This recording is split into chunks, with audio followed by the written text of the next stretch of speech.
Richard Ramírez, cuyo apodo es The Night Stalker, en español El Acechador Nocturno, aterrorizó a la ciudad de Los Ángeles entre los años 1983 y 1984, donde cometió crímenes atroces, desconcertando también así a los investigadores, dado que se trataba de un individuo que mataba de forma indiscriminada, es decir, desde niñas, ancianas. Entre las víctimas también podemos encontrar a algún hombre. Fue acusado de 14 asesinatos, 5 intentos de asesinato, 9 abusos, entre los cuales 3 eran menores de edad, robos, allanamientos y mucho más.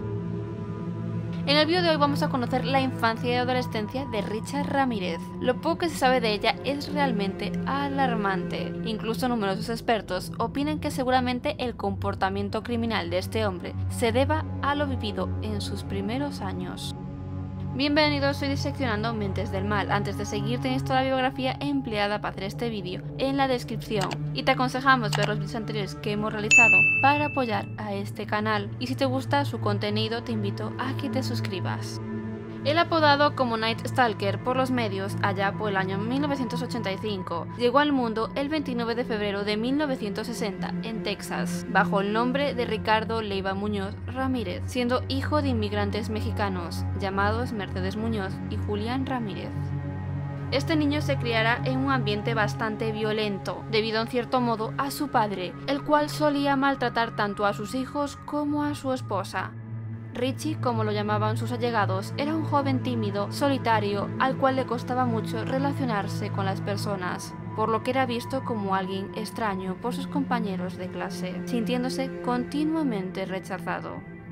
Y si a este carácter le añadimos que, siendo tan solo un niño, tuvo un accidente en un columpio, donde se golpeó la cabeza, provocando convulsiones, siendo más tarde diagnosticado de epilepsia. Estos ataques que sufrió le provocaron mucho complejo y durarían hasta la pubertad. De hecho, se cree que Ramírez irónicamente tenía mucho miedo a la muerte por aquel entonces, por lo que solía visitar cementerios para así superar ese miedo y convertirlo en un interés para él. También estas escapadas le permitían huir de su padre, el cual se cuenta que en una ocasión ató a Richard Ramírez en una cruz en el cementerio y lo dejó ahí toda la noche. Además, esta fascinación se incrementaría años más tarde debido a ciertas influencias como serían la música rock o metal y el acercamiento al satanismo.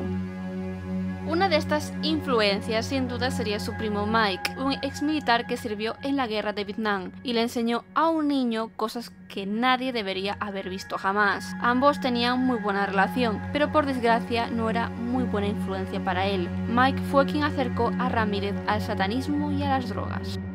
Además, le mostraba fotografías de actos llevados a cabo por él mismo en dicha guerra, como tortura, abusos y asesinatos a mujeres, así como relatarle historias y anécdotas de tales torturas. También le enseñó técnicas para matar que él había aprendido durante ese periodo. De hecho, Mike no era muy diferente a su padre, pegaba a su esposa, incluso en alguna ocasión delante de Richard, por lo que el joven empezó a verlo como algo absolutamente normal e incluso morboso y excitante. Según Mike, tener la vida de alguien en tus manos era como ser Dios y te concede el máximo poder. Cuando Ramírez tenía tan solo entre 10 y 13 años, tuvo que presenciar el asesinato de dicha mujer a manos de su primo. Este acontecimiento tuvo lugar instantes después de una discusión, donde precisamente la mujer le decía a Mike que no debía presumir de ese tipo de cosas delante de un niño. Su tío, lleno de rabia e ira, alcanzó su escopeta y disparó a la mujer en la cara, lo que le provocó la muerte en el acto. Se cuenta que debido al impacto la sangre le llegó a Richard, lo que provocaría en el pequeño gusto por la sangre. Después de este crimen, Ricardo se volvió todavía más solitario que nunca, llegando incluso a separarse de su familia. En este periodo siguió con su gusto por el satanismo. Mientras tanto, Mike fue arrestado y encarcelado, pero pronto salió en libertad, dado que alegó locura, siendo liberado ya en 1977, después de unos 4 años en el hospital mental del estado de Texas.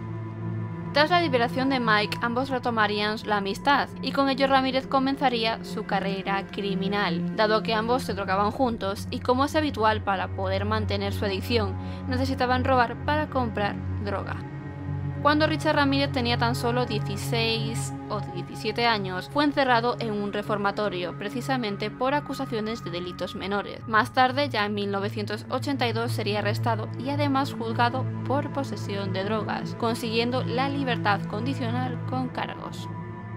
Posteriormente tuvo lugar un acto bastante alarmante por parte de este joven. Sus fantasías sexuales relacionadas precisamente con la violencia ya llevaban bastante tiempo con él, pero mientras era estudiante trabajó en un Holiday Inn local, donde empleó su llave maestra para robar a los clientes, y en una ocasión se sabe que intentó forzar a una joven en su habitación, pero Ramírez fue sorprendido por el marido de esta.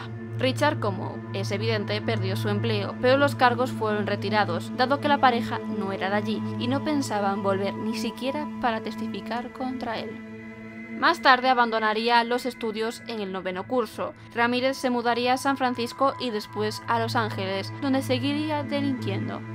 Ya sería en el año 1983 cuando Richard regresa nuevamente a la cárcel por el robo de un coche, pero la condena sería breve, de 1 año.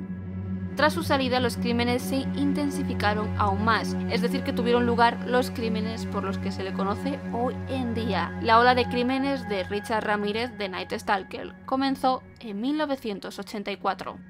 Y entre los años, precisamente 1984 y 1985, como comentábamos antes, Richard Ramírez cometió 15 asesinatos, 5 intentos de asesinato, 9 violaciones, 3 de ellas a menores, y varios secuestros de niños, a los que abandonaba tras abusar de ellos o simplemente por pura diversión. La verdad es que no hay ningún tipo de conexión entre todos sus crímenes, por lo que su detención no fue nada sencilla. Y hasta aquí nuestro vídeo de hoy. ¿Quieres un vídeo resumen del caso completo? Déjanos saber en los comentarios si te ha gustado este vídeo y no olvides suscribirte, así como darle like si aún no lo has hecho, para no perderte nuestros próximos vídeos. Nos vemos la semana que viene.